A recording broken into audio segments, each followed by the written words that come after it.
ಎಲ್ಲರಿಗೂ ನಮಸ್ಕಾರ. ಮತ್ತೊಂದು ವಿಡಿಯೋಗೆ ಸ್ವಾಗತ.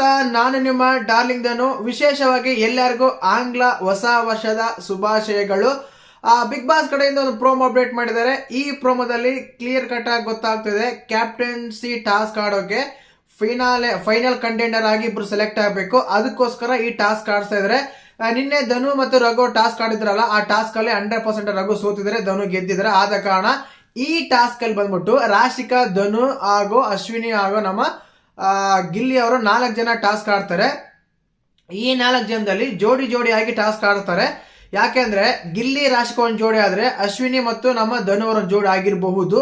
ಕಾರಣ ಏನಂದ್ರೆ ಈ 2 ಜೋಡಿಗಳಲ್ಲಿ ಯಾವ ಜೋಡಿ ಈ ಟಾಸ್ಕ್ ಗೆಲ್ಲುತ್ತೋ ಆ ಜೋಡಿ ನೆಕ್ಸ್ಟ್ ಕ್ಯಾಪ್ಟನ್ ಟಾಸ್ಕ್ ಆಡಕ್ಕೆ ಕಂಟೆಂಡರ್ ಆಗಿ ಸೆಲೆಕ್ಟ್ ಆಗ್ತಾರೆ ಅಂತ ಅಲ್ಲೇ ಕ್ಲಿಯರ್ ಕಟ್ ಆಗಿ ಗೊತ್ತಾಗ್ತಾ ಇದೆ. ಇನ್ನು ಮೇನ್ ಆಗಿ ಏನಂದ್ರೆ ಇಲ್ಲಿ ನೋಡಿರ್ಬೋದು, ಅಶ್ವಿನಿ ಮತ್ತು ರಾಶಿಕ್ ಅವರು ತುಂಬಾ ಫೈಟ್ ಮಾಡ್ತಾರೆ, ತುಂಬಾ ಫೈಟ್ ಕೊಡ್ತಾ ಇದ್ದಾರೆ. ಅಲ್ಲಿನ ಒಂದು ಪೋಲ್ಸ್ ಇರ್ತಾವಲ್ಲ, ಆ ಪೋಲ್ಸ್ ತಗೊಂಡು ಸೆಟ್ ಮಾಡ್ಬೇಕು, ಅದ್ರ ಕೆಳಗೆ ತೂರ್ಕೊಂಡು ಬರ್ಬೇಕು. ಇಲ್ಲಿ ಮೇನ್ ಆಗಿ ಏನಂದ್ರೆ ಅತಿ ಹೆಚ್ಚಾಗಿ ಯಾರೆಲ್ಲ ಪೋಲ್ಸ್ ಎಲ್ಲ ಸೆಟ್ ಮಾಡ್ತಾರೋ ಅವ್ರಿಗೆ ಬರೋಕೆ ಕಷ್ಟ ಆಗುತ್ತೆ. ಇಲ್ಲಿ ಗಿಲ್ಲಿಗೆ ಅಶ್ವಿನಿ ಅವ್ರು ಸೆಟ್ ಮಾಡ್ತಾ ಇದಾರೆ, ಗಿಲ್ಲಿ ಬರಬಾರ್ದು, ಹೊರಗಡೆ ಬಂದು ಅದನ್ನ ಪದಲ್ ಸೆಟ್ ಮಾಡಬಾರ್ದು ಅಂತ ಪದಲ್ ಸೆಟ್ ಮಾಡೋ ಟಾಸ್ಕ್ ಕೊಟ್ಟಿದ್ದಾರೆ. ಕ್ಲಿಯರ್ ಕಟ್ ಆಗಿ ಗೊತ್ತಾಗ್ತಾ ಇದೆ. ಇನ್ನು ಅದಾದ್ಮೇಲೆ ಮೇನ್ ಆಗಿ ಏನಂದ್ರೆ ರಾಶಿಕಾ ಮತ್ತು ಅಶ್ವಿನಿ ತುಂಬಾನೇ ಫೈಟ್ ಕೊಡ್ತಾ ಇದ್ದಾರೆ. ಅದೇ ರೀತಿಯಾಗಿ ಅಲ್ಲಿನ ಗಿಲ್ಲಿ ಮತ್ತೆ ಅದು ಒಂದು ಬಾಕ್ಸ್ ಗಿಂದ ಹೊರಗಡೆ ಬರಬೇಕಾದ್ರೆ 100% ಧ್ರುವಂತರು ಬೇಕಂತಲೇ ಪಾಸ್ ಕೊಡ್ತಾರೆ. ಇವರು 3ನೇ ವಾರಕ್ಕೆ 4ನೇ ವಾರಕ್ಕೆ ಮನೆಗೆ ಹೋಗ್ತೀನಿ ಅನ್ನೋರು ಈಗ ಗಿಲ್ಲಿನೇ ಟಾರ್ಗೆಟ್ ಮಾಡಿ ಗಿಲ್ಲಿನ ಸೋಲ್ಬೇಕು, ಗಿಲ್ಲಿ ಮಾತಾಡಬಾರ್ದು, ಗಿಲ್ಲಿ ಎದುರಾಕೊಂಡಿ, ನಿಂಗೆ ಇನ್ಮೇಲೆ ಕೊಡ್ತಾ ಇರ್ತೀನಿ, ನಿನ್ ಬಗ್ಗೆ ಮಾತಾಡ್ತಾ ಇರ್ತೀನಿ, ನಾನು ತಗೊಂತಾ ಇರ್ಬೇಕು ಅಂತ ಏನೇನೆಲ್ಲ ಮಾತಾಡ್ತಾ ಇದ್ದಾರೆ. ನಗು ಬರುತ್ತೆ ಇವರು ಖಂಡಿತವಾಗ್ಲು.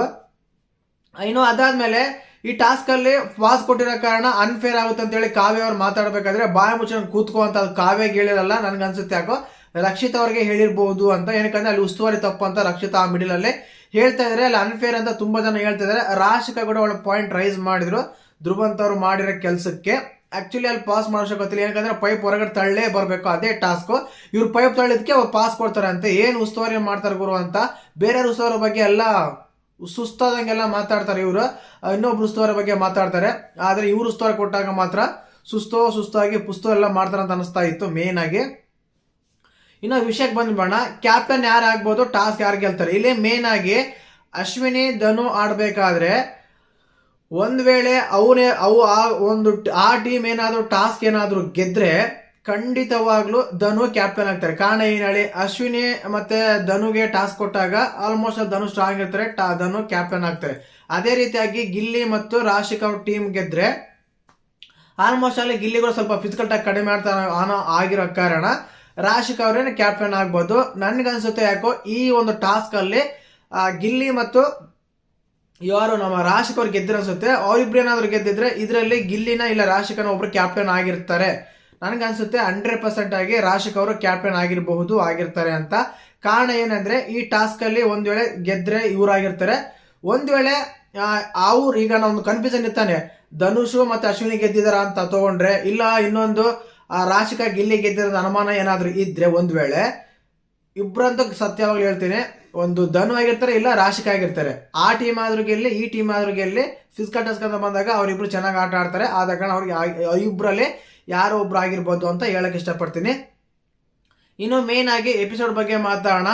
ನೀನು ಅನ್ನೋದು ದೊಡ್ಡ ಮರ್ಯಾದೆ ಓದಂಗೆ ಎಲ್ಲ ಮಾಡ್ತಾರೆ ಇವರು. ಹೋಗಲೇ ಬಾರಲೇ, ಪ್ರೀ ಪ್ರಾಡಕ್ಟು, ಇನ್ನೊಂದಾದ product, slum area, S category, child chapati, ಈ ಪದಗಳೆಲ್ಲ ಒಂದು ಹೇಳ್ಬೇಕಂದ್ರೆ ನಿಜವಾಗ್ಲೂ ಗೌರವದ ಬಗ್ಗೆ ಮಾತಾಡುವ ಅದು ಇಲ್ಲ ಅವರಿಗೆ, ಅಶ್ವಿನಿ ಅವರಿಗೆ 100%. ಸರಿನಾ?